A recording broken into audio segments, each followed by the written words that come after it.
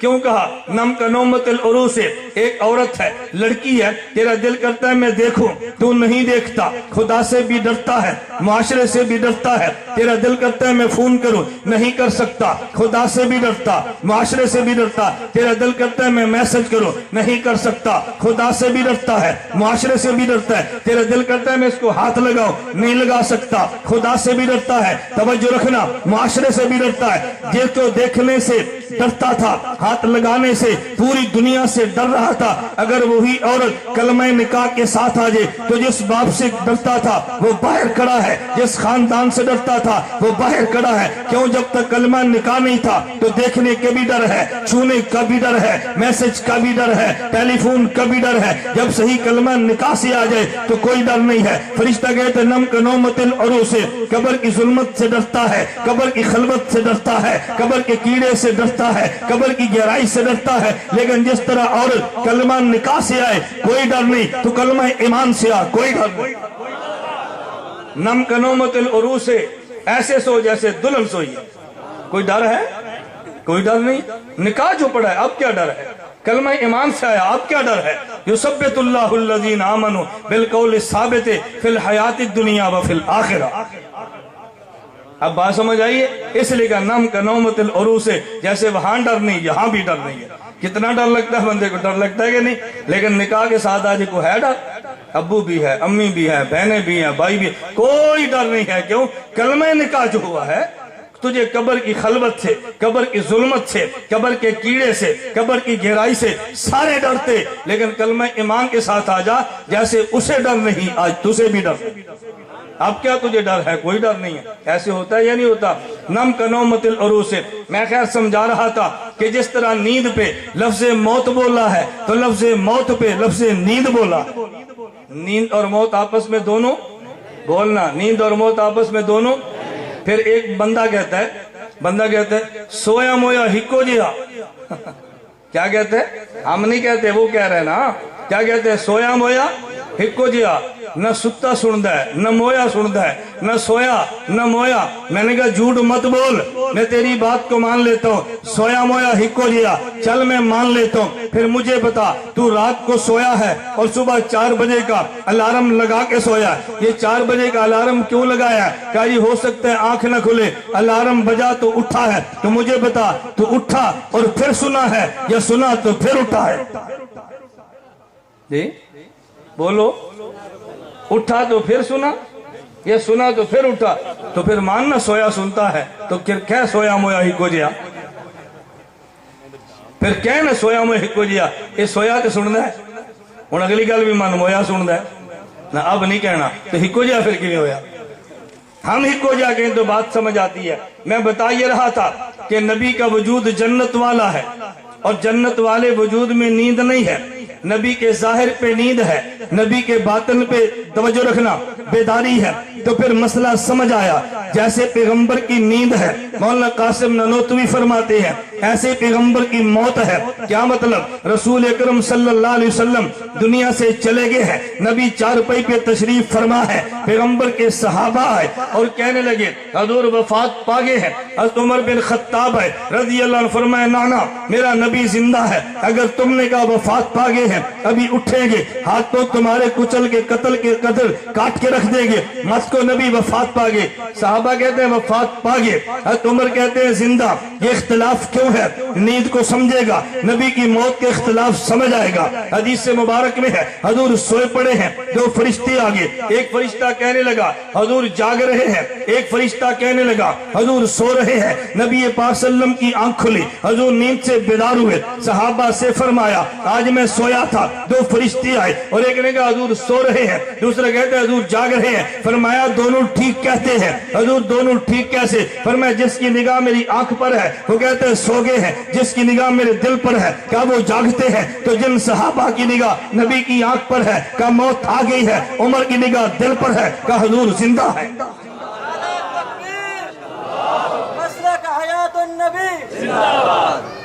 وہ گل سمجھ آئی؟ نبی کی حیات اور موت سمجھنی ہے تو پھر نبی کی نیند سمجھ لے. نیند دیکھ تو ظاہر پہ نیند ہے, قلب اتھر میں بیداری ہے. نبی کی آنکھ کو دیکھ تو نیند ہے, نبی کے دل کو دیکھ تو, نبی کی آنکھ کو دیکھ تو موت ہے, نبی کے دل کو دیکھ تو حیات ہے. جب میں کیوں کہہ رہا ہوں توجہ, میں نے کہا جس طرح جنت میں توجہ, جنت میں نیند نہیں تو جنت میں موت بھی تو نہیں. جب تو جنت میں جائے گا کبھی تجھ پہ موت نہیں آئے گی, نہ مجھ پہ موت. جنت میں جانے کے بعد پتہ یہ چلا کہ جنت میں اگر نیند نہیں ہے تو پھر جنت میں موت بھی نہیں ہے. تو میرے نبی جب دنیا میں آئے, یہ وجود جنت والا ہے, تو چاہیے تو یہ تھا کہ نبی پہ موت نہ آتی, لیکن موت آئی ہے دنیا کے اثر کی وجہ سے. کل من علیہا فان جو ہے نبی پہ موت آئی ہے دنیا کے اثر کی وجہ سے. انک میتن کا خطاب جو ہے نبی پر موت آئی ہے دنیا کے اثر کی وجہ سے. کیوں آئی ہے؟ اس لیے کہ قرآن کا وعدہ ہے کل شیء ہالک الا وجہہ, نبی پہ موت آئی ہے تو دنیا کے اثر کی وجہ سے. قرآن کا وعدہ ہے کل نفس ذائقۃ الموت, میں نے اس کا انکار تو نہیں کیا, لیکن پیغمبر پہ موت آئی ہے دنیا کے اثر کی وجہ سے. نبی کا وجود کیونکہ جنت والا ہے, چاہیے تو یہ تھا موت نہ آتی, جنت کے وجود پہ کبھی موت نہیں آتی, لیکن نبی کے ظاہر پہ موت آئی ہے. جیسے نبی کا وجود جنت والا, چاہیے تو یہ تھا نیند نہ آتی, وجود جنت والا جو ہے, لیکن آئی ہے نیند ظاہر پہ دنیا کی وجہ سے. چاہیے تو موت نہ آتی, وجود جنت والا, لیکن آئی ہے موت دنیا کے اثر کی وجہ سے. نبی سو جائے تو جیسے دل جاگتا ہے, نبی پر موت آ جائے تو دل میں بھی حیات ہوتی ہے. اس لیے کہ یہ وجود جنت والا جس کے ظاہر پہ نیند ہے تو دل پہ نہیں, وجود جنت والا ظاہر پہ موت ہے تو دل میں نہیں. توجہ دل میں نہیں. اب میں تمہیں اور دلائل دے کر سمجھانے لگوں کہ نبی کے قلب اتھر میں حیات کیسے ہے. لوگ کہتے ہیں نہیں نبی پہ موت آئی ہے. میں نے کہا میں نے بھی مانا. کہا جی باطن میں کیوں نہیں آئی؟ میں نے کہا بات کو سمجھنا, موت کا معنی کیا ہے؟ ایک موت کا معنی تو کرے, ایک موت کا معنی میں کروں, دونوں کو چھوڑ دے. قرآن نبی پہ اترا ہے تو نبی سے موت کا معنی پوچھ لیتے ہیں. توجہ, نبی سے موت کا معنی پوچھ لیتے ہیں. اللہ کے نبی موت کا معنی کیا کرتے ہیں؟ اللہ کے نبی صلی اللہ علیہ وسلم نے موت کا معنی بیان فرمایا ان اللہ قبض ارواحکم فردہا الیکم حین شاء, خدا تمہاری روح کو قبض کر لیتے ہیں اور پھر جب چاہتے ہیں لٹا دیتے ہیں. میرے نبی نے موت کا معنی قبض کیا ہے. توجہ کیا کی ہے؟ نبی نے موت کا معنی قبض روح کیا ہے. مجھے دیکھنا, اور قبض روح کے معنی دو ہیں. میرے ہاتھ میں گھڑی موجود ہے, میں نے ہاتھ کو پھیلا دیا, میں کہوں گا بسطو یدی, میں نے ہاتھ پھیلا دیا. اگر میں اس ہاتھ کو سمیٹ لوں میں کہتا ہوں قبضتو یدی, میں نے ہاتھ کو سمیٹ لیا. تو پتا چلا کبھی قبض کا معنی سمیٹنا ہوتا ہے جو پھیلانے کے مقابلے میں ہوتا ہے. اگر چیز پھیل جائے عربی میں بستن کہتے ہیں, اگر سمٹ جائے عربی میں قبضن کہتے ہیں. تو ایک قبضن کا معنی سمٹ جانا ہے جو پھیل جانے کے معنی میں آتا ہے, اور قبضن کا دوسرا معنی, میں نے ان سے ٹوپی لے لی ہے. بھئی تو ٹوپی کدھر ہے؟ کہتے جی پہلے ٹوپی مولانا صدیق کے قبضے میں تھی, اب یہ ٹوپی مولانا الیاس گمن کے قبضے میں ہے, تو ان کے قبضے سے نکلی ہے میرے قبضے میں آئی ہے. اس کا معنی بھی تو قبضن ہے نا, اسے عربی زبان میں خروجن کہتے ہیں. ایک سے نکلے دوسرے کے پاس چلی جائے, یہ بھی قبضہ ہے جس کا معنی خروجن ہے. ہاتھ پھیلا تھا اور سمٹ گیا, اسے حبسن کہتے ہیں. تو یہ بھی تو موت ہے. پتہ یہ چلا کہ قبض کے دو معنی ہیں, کبھی سمٹ جانا جس کا نام حبس ہے, اور کبھی نکل جانا جس کا نام خروج ہے. مولانا قاسم نانوتوی فرماتے ہیں کہ جب موت نبی پر آئے تو معنی حبس روح ہے, جب موت امتی پر آئے تو معنی خروج روح ہے. امتی پر موت آئے تو روح نکل جاتی ہے,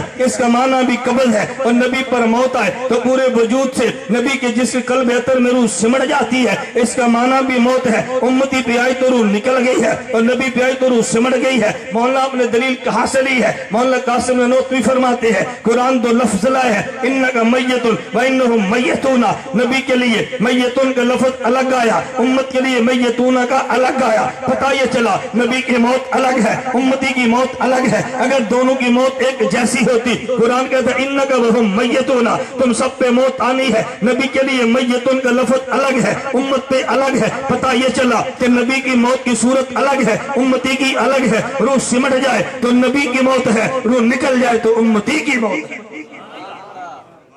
روح سمٹ جائے تو پھر نبی کی موت، روح نکل جائے تو پھر، توجہ رکھنا۔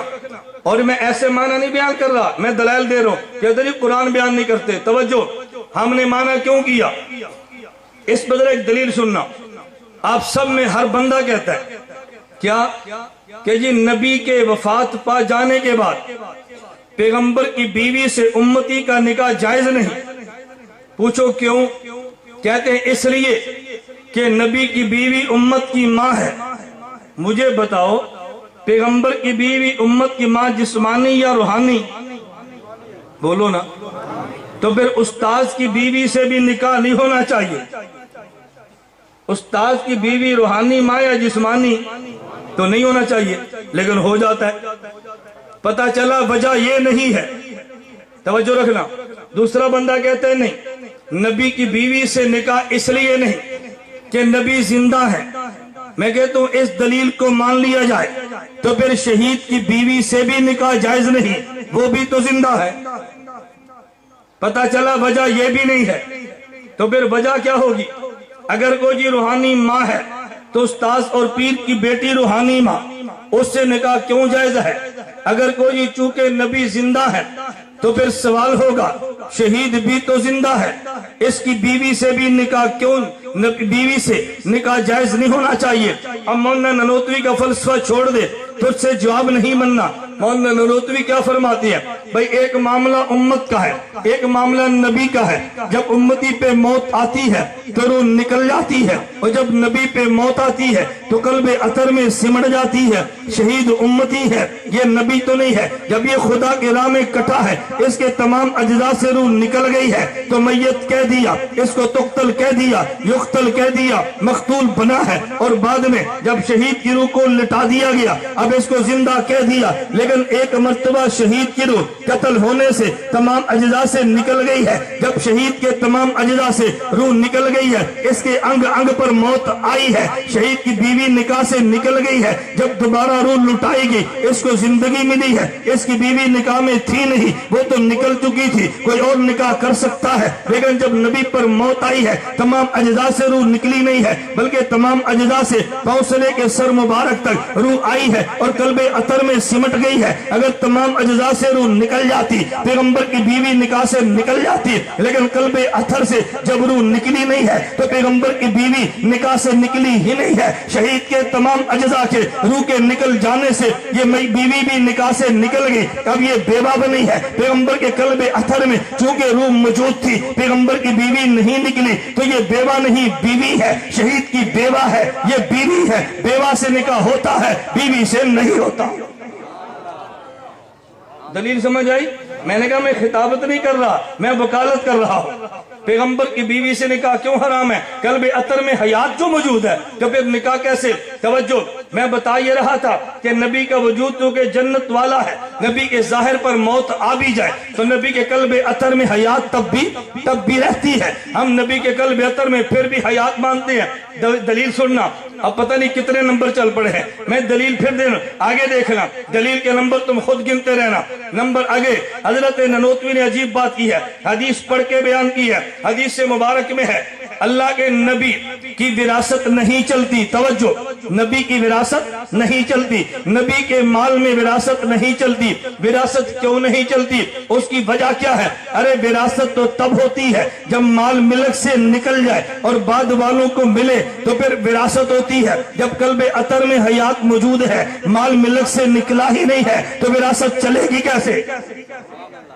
نہیں سمجھا بھئی جہاں ملک میں مال موجود تھا تو پھر وراثت چلے گی کیسے؟ تو وراثت تو نہیں چلے گی، مال ملکیت میں جو ہے اگلا جو سننا، آپ نے کئی بار حدیث پڑھی، مولانا قاسم نانوتوی فرماتے ہیں نبی پاک صلی اللہ علیہ وسلم نے فرمایا کہ دیکھو نحنو معاشر الانبیاء لا نورث، ہماری وراثت نہیں چلتی، لا نورث، ہم کسی کو وارث بناتے نہیں ہیں۔ اگلا جملہ ما ترکنا فہو صدقۃ، جو مال ہم چھوڑ کے جاتے ہیں وہ صدقہ بن جاتا ہے۔ مولانا قاسم نانوتوی فرماتے ہیں یہ بھی دلیل ہے پیغمبر کے قلب اطہر میں حیات کی۔ یہ دلیل کیوں ہے؟ ارے صدقہ مال تب بنتا ہے جب صدقہ کرنے والا زندہ ہو، اگر زندہ نہ ہو تو صدقہ بنتا ہی نہیں ہے۔ پتہ یہ چلا ادھر مال صدقہ ہو رہا ہے، ادھر قلب میں حیات موجود ہے۔ وقت تصدق بندے کا حیات ہونا ضروری ہے، اگر حیات نہ ہو تو صدقہ بنتا ہی نہیں ہے۔ حیات نہ ہو تو صدقہ بنتا ہی نہیں ہے۔ ادھر مال صدقہ ہو رہا ہے، ادھر پیغمبر کے قلب میں حیات موجود ہے۔ وراثت کیوں نہیں؟ ملک سے نکلے گا تو وراثت ملے گی، جب حیات ابھی موجود ہے تو مال وراثت میں بنا کیسے؟ ملک سے جکنا جو نہیں ہے اور صدقہ بن گیا، یہ دلیل حیات ہے۔ ارے صدقہ ہوتا ہی تب ہے جب وقت تصدق حیات موجود ہو۔ پتہ یہ چلا ادھر مال صدقہ بھی ہوتا ہے، ادھر پیغمبر میں حیات بھی ہوتی ہے۔ نبی کا وجود کون سا ہے؟ بولو، نبی کا وجود جنت والا۔ میں بتا یہ رہا تھا کہ چونکہ نبی کا وجود جنت والا ہے، نبی کے ظاہر پہ موت آ بھی جائے، نبی کے قلب اطہر میں تب بھی حیات رہتی ہے۔ ذرا دلیل پہ توجہ رکھنا، یہ مولانا قاسم نانوتوی نے علوم نقلیہ بیان کی ہے، یہ حدیثیں بیان کی ہیں، یہ آیت کا معنی بیان کیا ہے۔ اب مولانا قاسم نانوتوی کی عقلی دلیل دیکھنا، حکیم الامت مولانا اشرف علی تھانوی فرماتے ہیں مولانا قاسم نانوتوی کی خوبی یہ تھی کہ نقلی علوم کو پہلے معقول بناتے، پھر معقول کو محسوس بناتے۔ تو یہ جملہ نہیں سمجھے، منقول کو معقول بناتے، نقل قرآن حدیث کی دلیل کو عقل سے پیش کرتے اور عقل سے یوں پیش کرتے جیسے نظر آ رہا ہو۔ منقول کو معقول بناتے، معقول کو محسوس بناتے۔ سمجھ آئی؟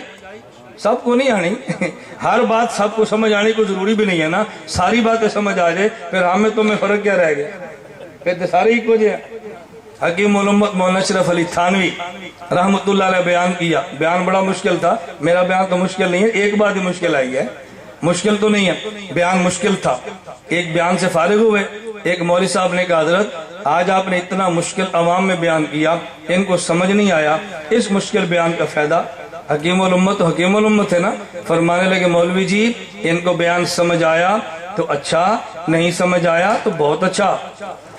انہوں نے کہا حضرت ہمیں تو آپ کا یہ جملہ بھی سمجھ نہیں آیا، بیان سمجھ آیا تو اچھا، نہیں سمجھ آیا تو بہت اچھا۔ حضرت ہمیں تو آپ کا جملہ بھی سمجھ نہیں آیا، اب حکیم الامت کی بات سمجھنا۔ فرمانے لگے اگر بیان سمجھ آ گیا تو اچھا، جو مسئلہ میں سمجھانا چاہتا تھا ان کو سمجھ آ گیا، نہیں سمجھ آیا تو بہت اچھا۔ اب یہ کبھی گمراہ نہیں ہوں گے، یہ گمراہ تب ہوتے ہیں جب مولوی کے علم کو چیلنج کرتے ہیں۔ انہوں نے مان لیا نا مولوی اشرف علی کے علم کے مقابلے میں ہم صفر ہیں، اب گمراہ نہیں ہوں گے۔ یہ کہیں گے یار دیکھو علم تو ہوا نا، دلائل تو ہوئے نا۔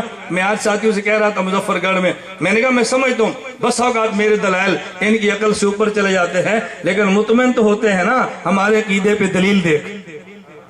کبھی کبھی وکیل کی دلیل کو موکل نہیں سمجھتا، لیکن موکل باہر نکل کے کہتا ہے آج ویکھیا میرا وکیل کیج لڑے ہے، کہتے ہیں کہ نہیں کہتے؟ کبھی خود نہیں سمجھتا لیکن کہہ دیتا ہے۔ ذرا توجہ رکھنا، میں اب اس جملے پر بات نہیں کرتا، صرف میں اس جملے کو سمجھاؤں نا پھر میں مثالیں دیتا چلا جاؤں۔ حضرت نانوتوی کے علوم کیا ہے؟ توجہ، مولانا قاسم نانوتوی فرماتے ہیں نبی کا وجود جنت والا، توجہ رکھنا، نبی کا وجود جنت والا، اور جنت میں خاصیت حیات کی ہے، جنت میں خاصیت حیات کی ہے۔